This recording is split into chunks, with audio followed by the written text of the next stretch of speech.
booktube. So I know it's been a while since I filmed a video, and I think the last video I filmed was a TBR, funny enough. And don't worry, I will talk about those books in a February wrap-up. But I have quite a few March plans book-wise, and this is one of them, March of the Mammoth. I'm also going to be participating in March Mystery Madness and middle grade March, and I will leave a link in the description below to all of the hosts. And I've had a lot of fun the last few years participating in this challenge, and you only need to read one mammoth that's over 800 pages, but I tend to challenge myself and give myself, I think the last several years, four books. I don't know what I'm doing. I think it's because I'm trying to, I don't know, my logic is the mystery books and the middle grade books are a bit easier for me to fly through, and so I'm really going to challenge myself with these huge books, but we'll see how it goes.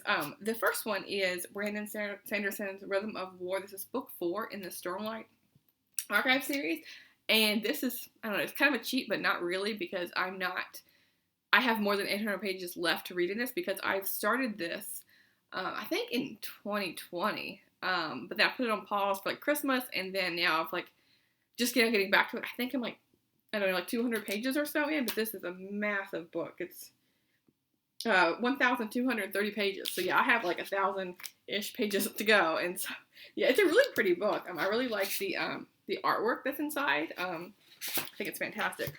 And so yeah, it's a fantasy series that, and Brandon Sanderson's known for his big books, so he is, for sure has the mammoth logo right there in his name, that Brandon Sanderson's name.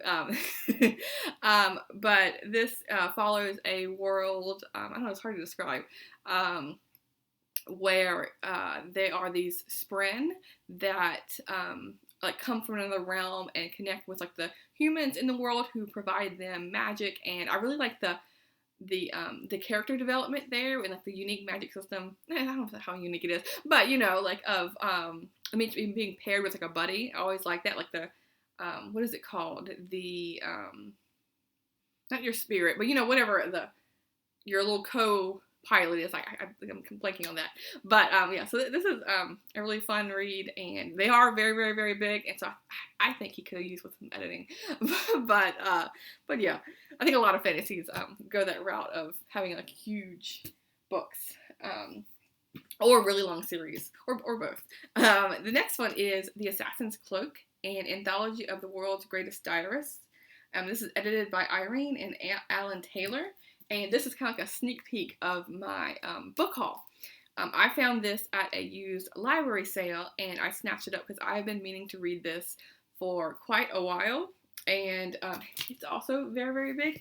I don't think it's 800 pages, but one of my goals of March Mystery Madness, not March Mystery, March of the Mammoths, I'm getting them all mixed up now, is to read books on my shelves. And even though I just hauled this one, I do want to read it because I've been meaning to read it for quite a long time. But yeah, I think it's around 700 pages, but it looks bigger because the paper is really thick.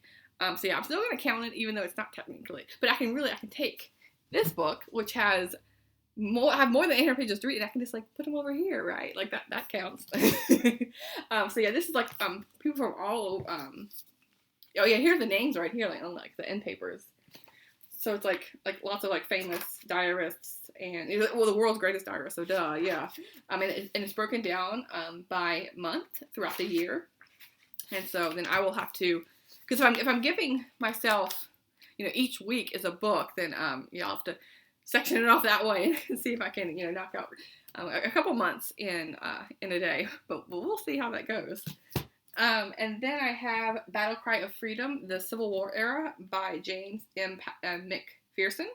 And this is another book that I've been really meaning to read forever. It's the theme of this video with these mammoth books. It's over 900 pages if you include the index, which I'm going to go ahead and do that. If you don't include the index, it is, it's over 800 pages. It's 882. So yeah, this for sure counts. And yeah, this is one I've heard about. If you talk about Civil War books, this is always recommended to me. And I feel I've read not every other one, but it feels kind of like that. I've read many other, all-encompassing Civil War books or books about specific generals or specific battles, and yet I have yet to read this one. So I'm gonna be able to check that off the list coming in March. And then the last one, another war book, is The Two-Ocean War: A Short History of the United States Navy in the Second World War by Samuel Eliot Morison. This is probably one of the longest books I have. I mean, this is like one of the books I've had longest on my shelves. And again, I don't think let's see how many pages. This is at 605 pages or so. And but I'm still going to count it because it's one of the biggest books, and it's been sitting there looking at me, and I'm like, I know I need to get to you. Because I've heard a lot of great things about this book and about this author, and so I'm happy to finally get to this one. I've never read a book solely focused on the Navy of World War II, and I honestly, like, World War II is one of, not lacking, but one of the topics of history, studies of history that I have a lot to learn, because I mean there's so much all-encompassing in World War II. I've read quite a few books on it, but yeah, there's a lot I have to learn, and so the Navy for sure is something I am not even just World War II, but in general I don't know a ton about the Navy. So yeah, I'm really looking forward to this one. So let's see if I can, I don't know, do a little picture, like I know like some booktubers do. They oh my gosh, this is so heavy. Of all the like the book stacks, I could all of a sudden randomly decide to show this. I had to pick the one that has like all these heavy books. Oh my goodness, this is quite a hefty book stack right here. Okay, well it didn't topple over, so that's good. But yeah, let me know if you're going to be participating in March of the Mammoths, and I will talk to you soon with more TBR videos to come. Okay, thanks, BookTube.